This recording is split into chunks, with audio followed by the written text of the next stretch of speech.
والتين والزيتون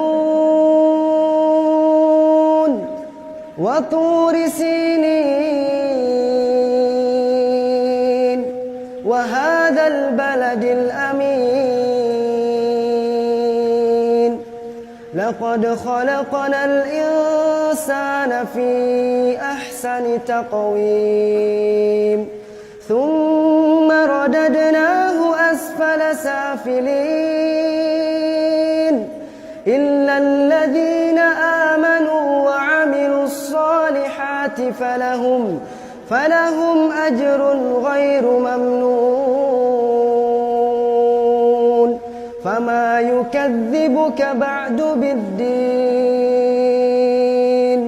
أليس الله بأحكم الحاكمين